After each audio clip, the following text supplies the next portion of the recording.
Entonces, la pregunta 127 del Catecismo Mayor tengo que elegir la persona que está comiendo justo en este momento, ¿no? A ver, ¿quién no está masticando algo? Tengo un problema aquí. Eh, bueno, Constanza, ¿puedes leer 127? ¿Cuál es el honor que los inferiores deben a sus superiores?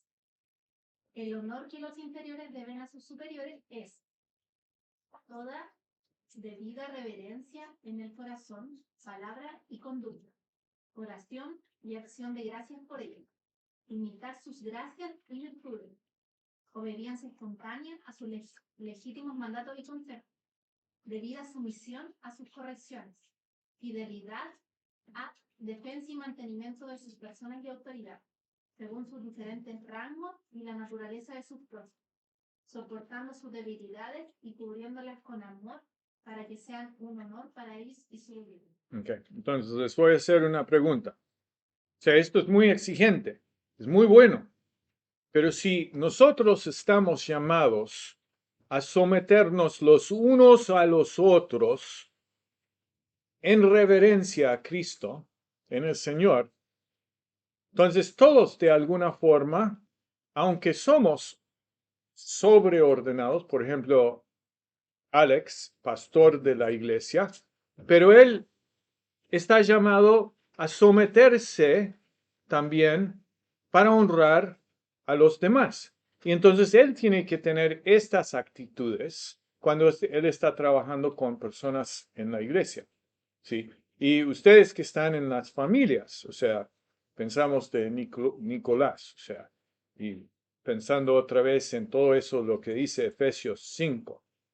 Pero esto es cierto para vos en relación con Constanza también, ¿sí?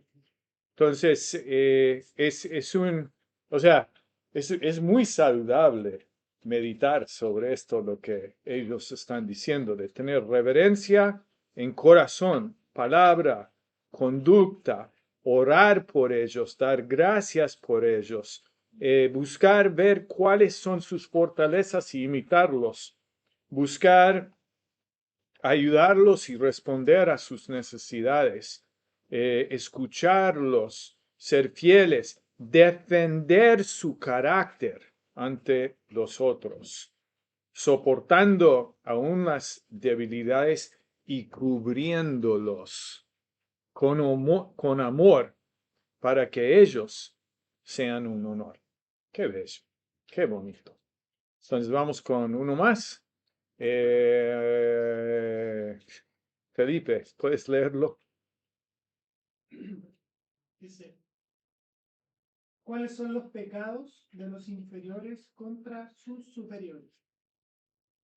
Los pecados de los inferiores contra sus superiores son todo incumplimiento de los deberes exigidos hacia ellos, la envidia, el desprecio y la rebelión contra sus personas y puestos, en sus legítimos consejos, mandatos y correcciones, el maldecir, la burla y todo comportamiento obstinado y escandaloso que constituya la vergüenza y el deshonor hacia ellos y su gobierno.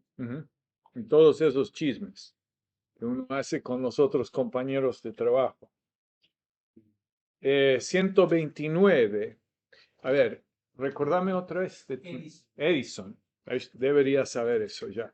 Entonces, pregunta 129, por favor. Dice, ¿qué se exige de los superiores hacia sus inferiores? Respuesta, según el poder que reciben de Dios y la relación que mantienen con sus inferiores, se requiere de parte de los superiores amar, orar por y bendecir a sus inferiores, instruirlos, aconsejarlos y amonestarlos, aprobar, encomiar y premiar a quienes hacen el bien y desaprobar, reprender y castigar a quienes hacen el mal, protegerlos y proveerlos de todas las cosas necesarias para su cuerpo y alma, y mediante un comportamiento serio, sabio, santo y ejemplar, procurar la gloria para Dios, honor para ellos mismos y de este modo preservar la autoridad que Dios ha puesto sobre él. Sí, yo pienso de mi rol como padre. Y tengo mis hijos de 24 y 22.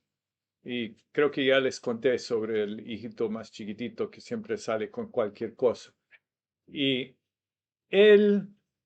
mi rol con él, yo lo considero como sobreordenados todavía. Yo soy su superior porque soy su padre. No superior en términos de calidad, sino en posición. Dios me dio ese rol. Entonces, yo tengo que amarlo, orar y bendecirlo. Y tengo que protegerlo y proveer para él. Y tengo que, de alguna forma, y esto es difícil, de desaprobar, reprender y castigar. O sea, no castigar en el sentido que le voy a quitar un privilegio ahora, pero tengo que saber cómo decir las cosas bien para que él quiere hacerlos. ¿Sí? Ese es mi rol ahora. Entonces, es muy lindo esto. Los pastores también tienen que decir las cosas claramente. Tienen que decir, usted no está haciendo la cosa bien, pero tienen que decirlo en amor y mostrar cómo es el camino para corregirlo y por qué, cuáles son los beneficios de actuar bien. ¿Cuáles son los pecados de los superiores? Eva. ¿Cuáles son los pecados de los superiores? La respuesta, además del descuido de los deberes y de los que son exigidos, los pecados de los superiores son la preocupación desordenada por sí mismos, por su propia gloria, comodidad, provecho o placer, mandar cosas ilegítimas o cuyo cumplimiento no está en el poder de los inferiores, aconsejarlos, estimulándolos, favoreciéndolos en aquello que es malo, disuadirlo y desanimarlos o desaprovecharlos en aquellos que es bueno, corregirlos indebidamente y disponerlos o dejarlos irresponsablemente a hacer Ujú. acciones y al peligro, provocarlos a la ira o en cualquier cosa que se deshonren a sí mismos o disminuyan su autoridad mediante una conducta injusta, indiscreta, rigurosa o negligente. Sí, bueno, ahí estamos todos los padres. Tenemos que arrepentirnos. ¿Cuáles son los deberes ahora de los iguales y pecados de los iguales? Si lo puedes leer, Ezequiel. Los dos, Sí. durante el 1 y el 2. Ujú. ¿Cuáles son los deberes de los iguales? Los deberes de los iguales son respetar la dignidad y mérito de cada cual, preferirse el uno al otro al dar honor y regocijarse el uno al otro de sus dones y progreso como si fuese el suyo propio. ¿Cuáles son los pecados de los iguales? Los pecados de los iguales, además del descuido de los deberes que se les son exigidos, son el subvalorar el mérito, envidiar los dones, entristecer frente al progreso o prosperidad del otro y usurpar preeminencia el uno sobre el otro. Ujú. Sí, entonces los pastores realmente tienen que ser muy humildes porque están muy expuestos a este tipo de envidia. Porque otro pastor predica de tal forma. No, Dios te hizo como Dios te hizo y tienes que aprovechar de tus propios dones, tienes que mejorarlos, pero tienes que estar contento con Dios y no envidiar a otras personas. Entonces, hoy en día, nosotros tenemos que guardar este mandamiento de honor involucrándonos. Tenemos que interactuar con nuestros padres y los superiores y también los inferiores Tenemos que tener mucho cuidado de no tiranizar a nuestros hijos. Tenemos que tratarlos con amor, como Jesús hizo para con nosotros. Y tenemos que mostrar respeto para los que están en autoridad. Y entonces, esto Constanza quizás habla un poco a lo que estabas diciendo. O sea, la pregunta mía es, ¿cómo puedo alabar un líder con el cual no estoy en acuerdo? Y pienso que debería buscar cosas también con los cuales estoy en acuerdo, ¿sí? Entonces, no simplemente ver lo malo, sino buscar cosas para que le puedo decir a Dios también, por favor, sigue ayudándolo a hacer bien en lo que ya está haciendo bien.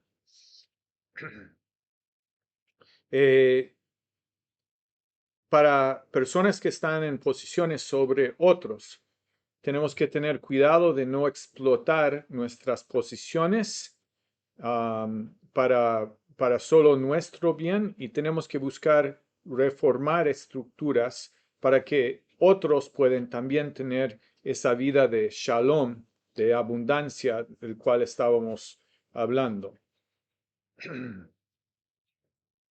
Bien. En la cultura hoy en día, como dije ya, hay muchos problemas del hiperindividualismo, individualismo radical. Tenemos problemas de sumisión a nuestros padres cuando somos adultos. ¿Cuánto debe ser el alcance del rol de los padres? ¿Cuánto le dejamos ayudarnos quizás en lo que hacen bien en finanzas, o dejarnos tener alguna opinión respecto a la persona con cual se casan? Creo que esto tiene que empezar de joven, ¿sí? Por ejemplo, mi hijo Matías es el que nunca ora nada. Entonces yo tengo que ver cómo puedo ayudarlo para que él puede ahorrar. Y tengo que decirle, mira, usted tienes que, o sea, no gastas tanto. Pone algo en el banco para que si tengas una emergencia puedes sobrevivir. O sea, eso es moralidad básica. Si no tienes algún dinero apartado, estás expuesto a cualquier emergencia que ocurre. Respecto a las chicas con los cuales mis hijos salen, yo hablo con mis hijos y les digo, mira, o sea, siempre les digo qué tipo de chica deberían buscar. Y después trato de conocer a las chicas y trato de disipularlas también, si me permiten hacer eso. En hacer eso también, como mi hijo está ahí, puedo alcanzar a mi hijo. Y ha funcionado más o menos bien, al menos con mi hijo mayor. Con mi hijo menor, él me deja hacer un discipulado con él, pero no veo a la novia mucho. Pero sí les digo, usted tienes que tratar a esa chica bien, porque eso es como Dios te lo exige. ¿Sí? Entonces veo cómo lo puedo decir bien. Donde hay muchas cosas que podemos hacer como padres, y que también nuestros hijos deberían saber escuchar. Con mi mamá ahora, que es más como es como los roles están al revés, que ella no puede administrar nada, o sea, por la falta de la memoria corta.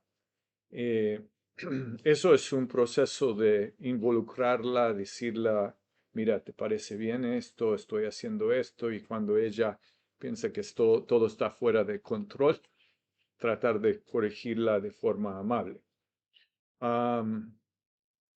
Bien, creo que nosotros, cuando uso la palabra disciplina, hay una disciplina proactiva y una disciplina reactiva. Esto también pasa en la iglesia. Cuando vamos al culto, es un ejercicio, es una disciplina proactiva. Pero si la gente en la iglesia no actúa como Dios espera, debería haber una confrontación, o sea, no de forma mala, pero tenemos que pedirles que se arrepientan, ¿sí? Y entonces eso es una disciplina reactiva. También con los hijos tenemos que hacerlo. Tenemos que enseñar muy bien en la iglesia qué hacer con, o sea, frente a los problemas del mundo. En la iglesia donde he estado en Colombia, a veces hay chicos que no tratan bien a las chicas, sí, o sea, tienen perspectivas permisivas sexuales. Y entonces hay chicas y el pastor cuando se da cuenta que un chico está en la iglesia simplemente buscando una chica para hacerle caer, el pastor le dijo, discúlpame, pero vos estás bajo disciplina, no estás arrepintiéndote, no quiero que vuelvas a la iglesia, ¿sí? Y eso hay que a veces tener ese tipo de disciplina y explicar bien a la iglesia, mira, esto lo hablamos y no se dieron cuenta y bueno, eso se llama en formas, eso es excomunicación, ¿sí? Bueno, es otro tema.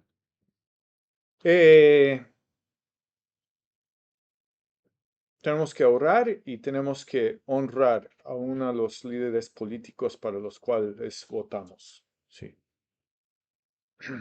Entonces, vamos a hablar enseguida de la desobediencia civil. Tenemos que buscar en la familia y en los matrimonios no seguir este hiperindividualismo y armonizar y vivir en comunidad. Entonces, como conclusión, para que nuestra cultura pueda tener prosperidad, nosotros tenemos que practicar el honor. Entonces, eso, o sea, ustedes quieren ser partes de una cultura que es mejor, sean personas que tratan a los otros con honor, aun cuando ellos no te tratan con honor. La ley específica es honra a tus padres. Sí, y no sé cómo Edison honra a los padres que están allá en Bogotá, pero hay que seguir honrándolos aun cuando estamos lejos. Pero también involucrándolos aun cuando no hemos estado en acuerdo con todo lo que han hecho en el pasado y amándolos y tratando de estar cerca. Principio global, hay que honrar a todos, los que están arriba, abajo, y realmente tener esta honra de parte de Dios y poder tener una estructura social, sea gobierno, empresas y otros sistemas de orden, es un regalo de Dios y Dios está a cargo de esas esferas. Tenemos que estar evaluándonos para arrepentir y tenemos que practicar la gratitud y el contentamiento que Dios nos deja tener esta vida con organizaciones. Entonces, creo que ya supongo que Alex dio un sermón sobre el honor, ojalá, pero eso es lo que hay que hacer, hay que enseñar para que nosotros podamos vivir este honor intenso y profundo desde el corazón. Yo pienso que el honor y el amor son muy similares, realmente. Creo que el amor debe ser exhibido con una honra intensa y creo que la honra intensa debería también ser hecha con amor. Entonces, los dos subyacen y solapan con los otros 10 mandamientos. Entonces, tengo que honrar a mi prójimo y cuando lo honro, honro a Dios. Y tenemos que vivir la vida básicamente, si quieren pensarlo al revés, o sea, la escatología, es decir, el reino de Dios en su plenitud, cuando lo vemos en el futuro, cuando estamos o vamos con Jesús o si Jesús vuelve. ¿Cómo vamos a estar viviendo en ese momento? Define cómo vivimos en nuestros momentos en esta vida, ¿sí? Entonces tenemos que buscar ser todo lo que Dios ha pedido de nosotros en un momento perfecto, pero aquí en la tierra, aun siendo imperfectos, tenemos que buscar alcanzar eso porque Cristo nos alcanzó para eso. Entonces, hay siempre más, pero es un desafío enorme y tenemos que seguir buscándolo. Ahora voy a avanzar con lo de desobediencia civil, a menos que hay otra pregunta muy complicada. Sí, Víctor, gracias. Respecto de los sistemas de seguridad social para atender la vejez de los padres, ¿qué, qué opinión desde la escritura debiese o merecería esos sistemas, considerando que los hijos también tienen que hacerse cargo de educar a sus padres cuando ya ellos no puedan trabajar? Entonces, yo soy una persona que soy muy precavido. Entonces, me dicen una cosa y yo un poco lo hago. Y entonces trato de ordenar todo. Entonces, por un lado, yo digo, bueno, si yo ordeno todo y si mis padres ordenan todo, entonces, bueno, eso es un caso, ¿sí? La mayoría de la gente son más en el caso de mi hijo menor. Entonces viven toda la vida y bueno, lo pasan muy bien. No sé qué están haciendo, pero gastan su plata, ¿sí? Y no tienen nada para cuando llegan a ser viejitos. Y entonces, me parece que dentro de esas funciones que leímos en Pedro, de por un lado castigar a los malos, pero por otro lado buscar hacer el bien, hay un rol del gobierno. O sea, para mí el gobierno primero debe tener seguridad para todos. Pero me parece que sí hay un rol del gobierno para meterse en el cuidado de la gente marginalizada, que muchas veces incluye a viejitos. Y desafortunadamente sus hijos son unos irresponsables también. Entonces, no sé si estoy yendo a tu pregunta, pero me gustaría que todos fuéramos responsables y que la vida iría exactamente perfecto. Pero lo que yo veo en los Estados Unidos, aun cuando, o sea, un gran porcentaje, o sea, la gente tiene la oportunidad. Yo no veo por qué no pueden hacer lo que deben hacer, porque para mí es disciplina, pero no lo hacen. Entonces, tenemos que amar a esa gente viejita también. Y creo que el gobierno en ese caso es el único con el poder financiero para llevar eso a cabo, a menos que hay otra solución que no he visto. ¿Eso ayuda o sí? Ujú. Bien. Felipe. No sé si es un tema que vamos a ver después o ahora, pero aquí en el quinto mandamiento está el tema de la honra. Ujú. Y en el Nuevo Testamento enseña honrar a nuestros pastores, a los oficiales. Pero en cierta rama del evangelicalismo se da esta cosa de que hay como una especie de idolatría ya más que Mm, honra ujú, con los ujú. pastores. Y muchas veces los pastores abusan. Sí. Entonces, ¿dónde están los límites? Creo que era un poco lo que estábamos hablando antes, de que hay que honrar a los pastores, pero los pastores tienen que resistir fuertemente el querer hacer lo que están haciendo porque otra gente los honra. O sea, son en los motivos, ¿sí?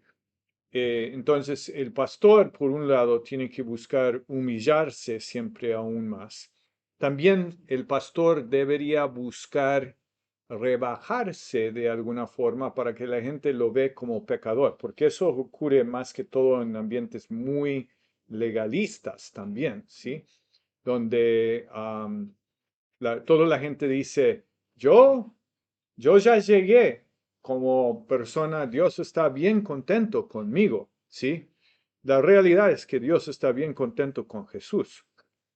Y nosotros todos tenemos que mejorarnos mucho, ¿sí? Porque hay mucha brecha todavía, y especialmente leyendo este tipo de información en los catecismos.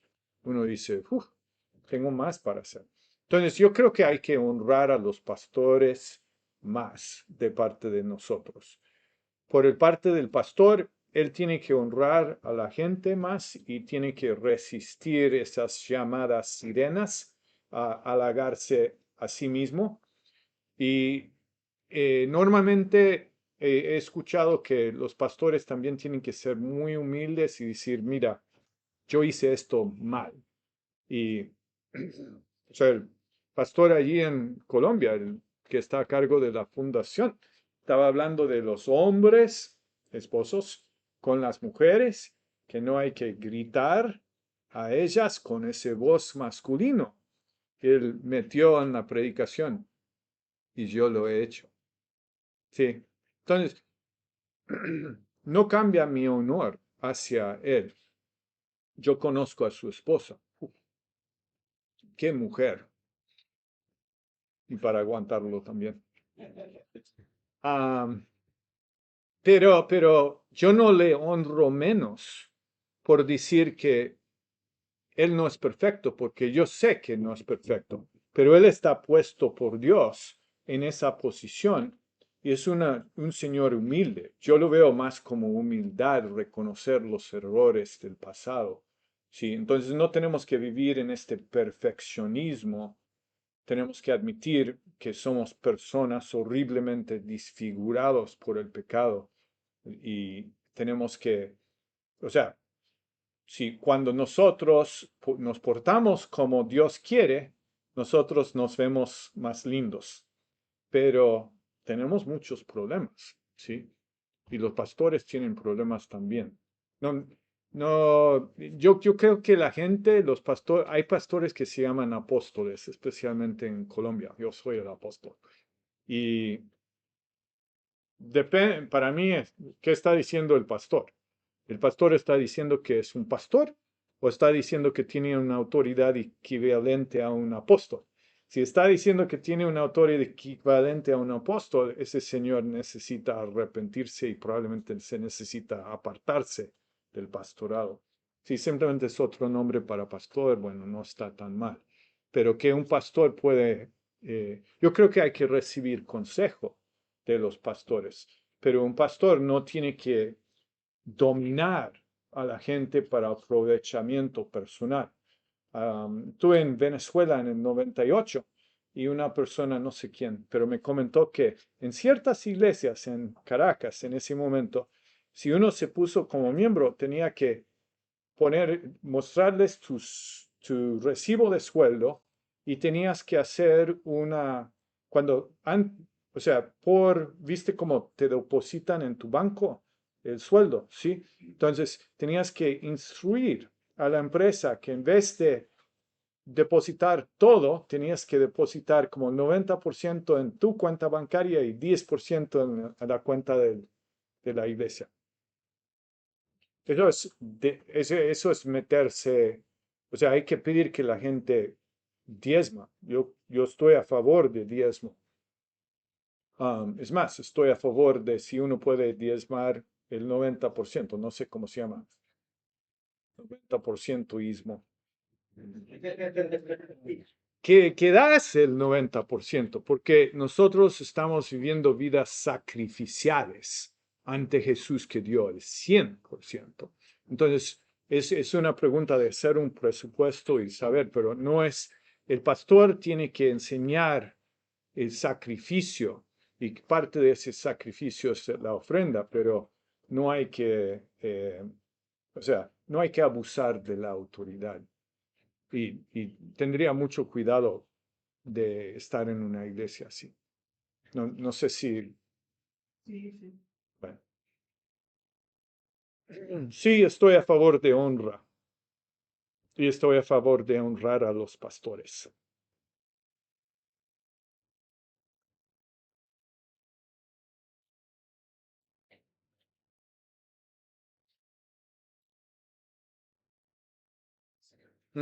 Ok, entonces avanzamos con esto de la desobediencia civil en la ética cristiana.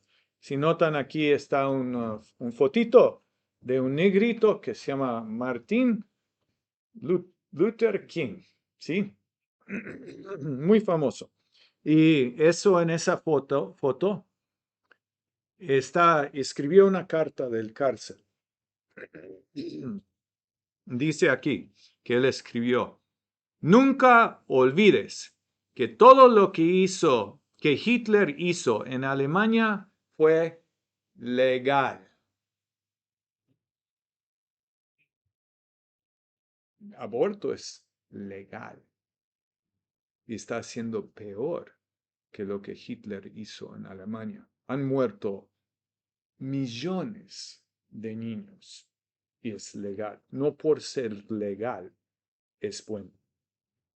Eso es lo que están diciendo Pedro y los apóstoles a los líderes judíos.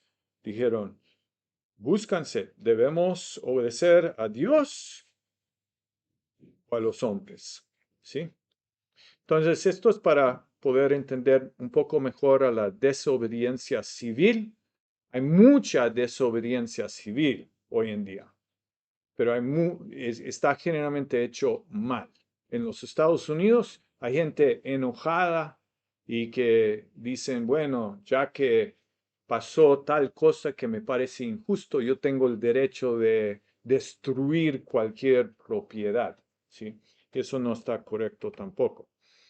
Entonces, tenemos que preguntarnos: ¿existen casos donde la desobediencia civil es válida? ¿Y cuándo es válida? ¿Y cuándo no es válida? Puede haber desobediencia civil válida en los matrimonios, familias, iglesia, Estado. Si notaron, o sea, por la misma pregunta que hiciste, Felipe, sí, cuando hay abuso pastoral debe haber desobediencia en la iglesia, ¿sí? ¿Ok? Hay un libro muy bueno de un señor que se llama Duma, D-O-U-M-A, de ética cristiana, y él trabaja estos temas muy bien. Él contesta un poco cuando la desobediencia civil se convierte en rebelión. Entonces, nuestra situación es que el gobierno es injusto en muchos casos y directamente apoya abusos en la sociedad. El gobierno roba de parte de ellos a la población para avanzar sus propias agendas. Creo que esto pasa en todo el mundo ahora. Y nosotros no estamos de acuerdo con ciertas ideologías y agendas que incluyen aborto o la ideología de géneros, que creo que hay gente muy rica en este mundo. O sea, los billonarios, ellos crean normalmente fundaciones y las fundaciones dan, ¿cómo se dice? Grants, o sea, dan dinero. Y dan dinero a estos grupos de ideología de géneros. Estos grupos de ideología de géneros, entonces, van a todos los países de Latinoamérica y van a los políticos y les dicen, o sea, esto es especulación mía, pero creo que está pasando. Les dicen: si ustedes votan leyes para promulgar la ideología de género, entonces nosotros te vamos a comprar una casita por ahí en el campo. Y en Colombia, en Medellín, estaban enseñando a niños en los colegios públicos, niños de 6 años de edad, esto. Es horrible. Aparte de eso, o sea, una vez mi papá me dijo: yo voy a pagar mi parte de la deuda de los Estados Unidos. Yo lo miré. ¿Vos sabes lo que hacen los políticos? Ellos simplemente toman tu plata y van y compran un almuerzo muy caro. Y es cierto, o sea, no usan el dinero bien. Y también se enriquecen. Hay mucha corrupción en el gobierno. Entonces, ¿cómo nosotros interactuamos de forma correcta cuando el gobierno es abusivo? Hay otras situaciones que están pasando. No sé quién mencionó el marxismo y yo dije teología de liberación, pero básicamente es dividir todo en opresores y oprimidos. Y entonces en el conflicto entre los opresores y los oprimidos debe haber un síntesis. Eso es una situación supuestamente mejor. Y después se dividen de vuelta en opresores y oprimidos, se llegan a otro síntesis. Y eventualmente, supuestamente, se llega a una situación ideal.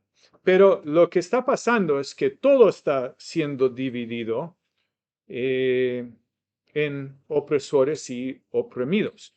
Y como persona, tengo que tener identidad identificándome con un grupo oprimido.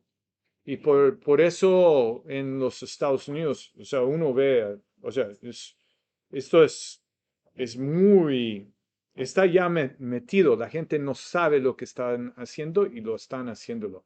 Supongo que quizás aquí en Chile está, ojalá que no, pero está pasando porque tengo que ser parte de un grupo víctima para tener identidad, ¿sí? Pastores van a tener problemas enormes con esto porque cuando se cataloga el discurso de odio, ¿sí? Como algo que tiene penalidades, entonces si el pastor habla en contra del homosexualismo, ¡boom!, al cárcel. Y después ustedes van a tener que visitar a Alex en el cárcel y predicar. Pero son problemas porque son batallas de cómo se deben hacer todo y realmente los que están a favor de esto, incluyendo el presidente de los Estados Unidos, otra vez tengo el problema de honrarlo. Entonces, ¿cómo hacemos? Porque realmente esta visión de la sociedad no me gusta. Entonces, una definición de desobediencia civil es rehusar activamente y públicamente a obedecer ciertas leyes o demandas de un gobierno como una forma de protesta pacífica. Es resistencia no violenta. Entonces, hay un ejemplo aquí, por ejemplo, no pagar impuestos o multas que puede haber, pero eso tiene eventualmente uno termina en la prisión. Entonces, el alcance está dentro de cualquier área porque hay muchas penalidades. Hay penalidades en el gobierno. Si uno está en contra de ciertas cosas en la educación y uno no los promueve como maestro, uno también se penaliza. Y en las empresas pasan muchas cosas. Yo en varios momentos del pasado, porque dicen, hay un grupo liberal para que está recaudando fondos y te persiguen dentro de la empresa y te dicen, vos tienes que dar plata, o sea, básicamente otro diezmo a esta empresa. Y yo digo, bueno, pero no estoy de acuerdo con esa empresa porque son súper liberales. Y siguen, porque la persona que te está siguiendo tiene el objetivo de parte de sus jefes de tener 100% de cumplimiento. Esto pasa en las empresas. Yo creo que terminé en ese momento dando $5 a los Boy Scouts. Entonces pensé que dentro de todo no estaba tan mal. Pero bueno, tenemos que tener mucho cuidado porque no debemos tener una obediencia ciega a ninguna organización excepto por Dios. ¿Sí? Dios es nuestro líder, es nuestra definición de la integridad y tenemos que obedecerle a Él siempre. Entonces, cuando la autoridad desobedece a Dios, es válido la desobediencia civil para corregir abusos existentes en la sociedad. Y los medios que son válidos son pacíficos, no es rebelión. Puede incluir protestas y boicots. Se entiende boicot que yo compro de tal lado y no de otro lado, porque tengo el derecho de comprar de donde yo quiero. Tenemos que seguir honrando, pero a veces desobedeciendo. Y hay otros medios, por ejemplo, todo el medio legal está muy utilizado ahora en los Estados Unidos y está generando problemas también porque, o sea, los liberales quieren poner justicias en el Corte Supremo, quieren poner liberales. Y entonces atacan a todos los jueces conservadores y están, o sea, revisan quién les invitó en una vacación para ver y después lo publican. Y estoy seguro que los jueces liberales también tienen este tipo de problema, pero es un ataque dirigido a los jueces. Pero necesitamos abogados que levantan temas. Y ustedes vieron sorpresivamente, aunque no estoy de acuerdo con todas las cosas no muy inteligentes que dijo Trump, pero puso ciertas justicias en el Corte Suprema de los Estados Unidos y ellos bajaron el tema de la aborción de un tema federal a un tema estatal. Y están todos los liberales allá muy enojados por esto. Vamos a ver qué pasa en las elecciones. Pero pasó, wow, qué increíble. Una injusticia que ha corrido sangre inocente por décadas y al menos ya lo bajamos al nivel de los estados. O sea, quizás vamos a hablar esto luego, pero en los Estados Unidos parte del control del cheque sobre, o sea, el equilibrio con el gobierno federal inicialmente fue con los estados, con el gobernador de cada estado. ¿Cómo se llaman los estados aquí en Chile? Regiones. ¿Eh? Comunas. Es como un área grande. Región. Tiene un gobernador. ¿Cómo se llama aquí? No es exactamente lo mismo, pero sería algo similar. Bueno, tenían dos, en los Estados Unidos tenían una casa de representantes elegidos por el pueblo y la otra casa es el Senado. Y en esa casa el gobernador, o sea, puso la persona. ¿Sí? Entonces, esta persona aquí responde al gobernador y el gobierno federal fue chico hasta ese momento, cuando cambiaron al Senado para ser elegido directamente. Eso es cuando el gobierno se explotó y uno puede evaluar el tamaño del gobierno, porque si el gobierno, por ejemplo, imagínense, si el gobierno insume en sus presupuestos lo mismo que creo que se llama el Producto Bruto de la Nación, eso es tiranía, ¿me entienden? Porque está absorbiendo todo.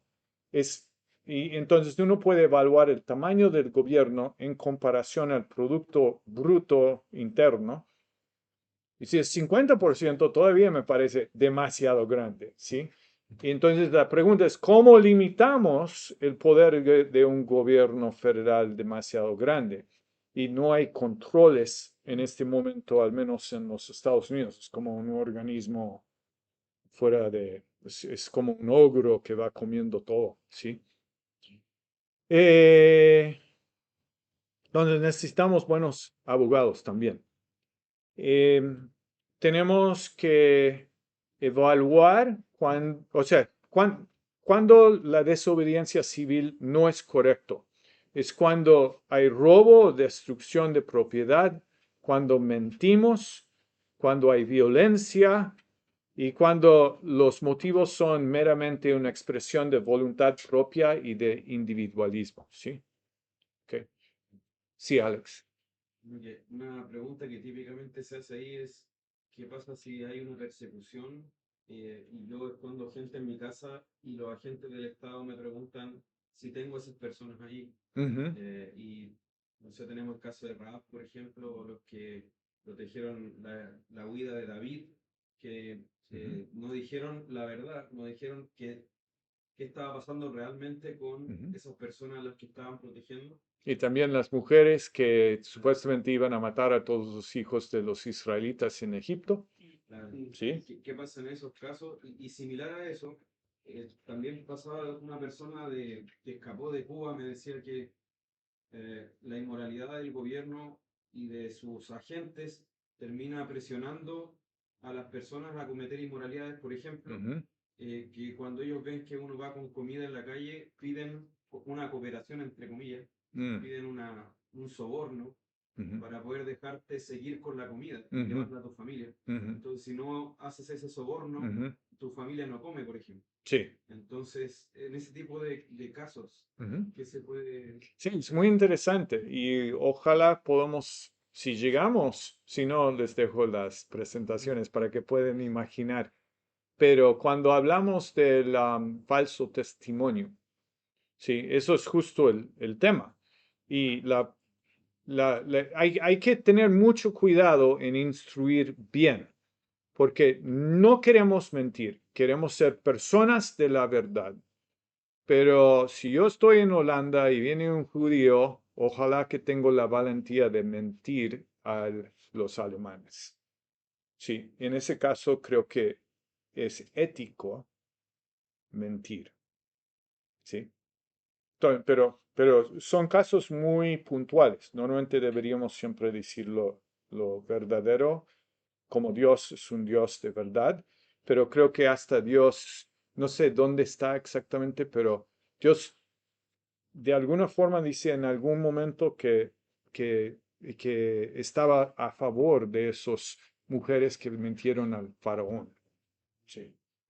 Entonces apoyó Dios, el Dios de la verdad, esa acción. También uno podría ver que hay otro mandato, ¿cierto? Porque dice, salva a los que van camino a la muerte en Proverbios.